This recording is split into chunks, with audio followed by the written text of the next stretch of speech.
Welcome back to the channel, anime lovers. Today we're diving deep into one of the most intense and beautifully animated series of our generation, Dandadan, the Sea. Clockwork Shrine of Eternity full story narrative. Dandadan, the Clockwork Shrine of Eternity, Part 4, the Final Assault. Setting: Earth's upper atmosphere. The vast alien armada is visible, silent and intimidating, orbiting Jupiter but projecting a massive dimensional shield around its flagship. The team, Momo, Okarun, Kinta, Seiko, ground control, Hikari, on a modified satellite, and the spiritual projection of the samurai.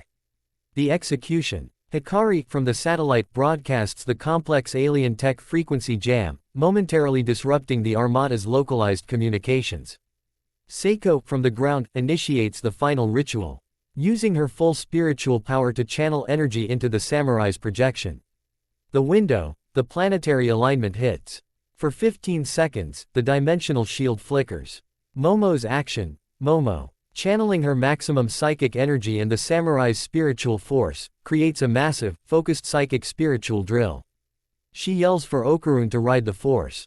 Okarun's action. Okarun, using his internal speed frequency, rides the psychic spiritual drill. He is not a spiritual being, so the shield allows him through the gap created by the conflicting energies. He breach. Okarun and Kinta are violently thrown into the flagship, while the shield immediately snaps shut behind them. They are inside. 2. The flagship infiltration 1525-00. Setting: the sterile, crystalline interior of the alien flagship. Internal defense. The flagship is defended by high-speed, holographic security drones that analyze and counter single-energy profiles. Kinta's role. He decoy. Kinta immediately activates his chaotic, unpredictable spiritual energy, drawing the attention of dozens of drones. His fighting style is raw, messy, and hard for the alien AI to process. He acts as the main diversion. Okarun's infiltration. Okarun moves with focused precision toward the central control core. He encounters Unit 201, a more advanced, dual-mode collector. The battle. Okarun fights Unit 201. Forced to constantly switch his energy, pure spiritual punches against the alien's kinetic dampening fields, and speed frequency jabs against the spiritual defenses. He is using the fully integrated, stable power he gained in the last arc. 3. Momo's global stand 25-0035-00. Setting: Earth's surface. Momo's psychic plane. The counterattack. The armada launches a massive psychic counter wave, attempting to overwhelm all non-alien entities and crush the spiritual forces holding the samurai's shield. This psychic wave hits Momo directly. Momo's stand. Momo is forced onto the defensive. She sees the attack not as energy, but as the overwhelming fear and expectation of the alien collective. Her technique. She uses her psychic power to transmit a simple, powerful message. Back to the armada, we are not afraid. She uses her personal history, her fear of aliens, her love for Okarun, to create an unbreakable psychic anchor of human emotion. The effect: this completely paralyzes the fleet's coordinated attack. The aliens' collective mind cannot process the unique human emotion of defiance tied to love and belief. The core destruction and confession 35-0040-00. Setting: the flagship control core. The climax. Okarun defeats Unit 201 and reaches the core, a throbbing, energy-rich jewel that anchors the entire armada's position.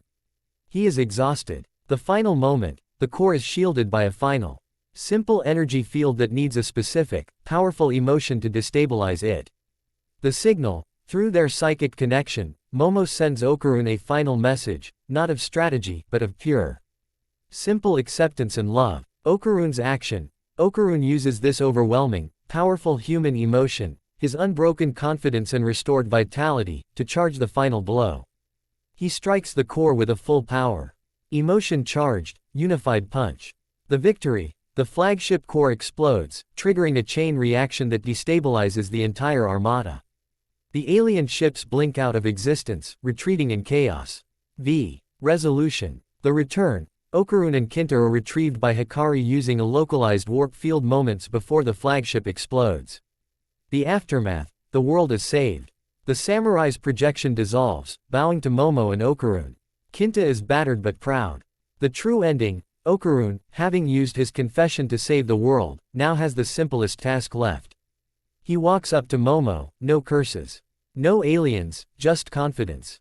He asks her out on a date. Momo's answer. She smiles, a completely non-psychic, genuinely happy smile. Yes. If you enjoyed this breakdown, hit that like button. Subscribe for more anime deep dives, and comment below, who's your favorite Jujutsu Kaisen character and why. Until next time, stay cursed.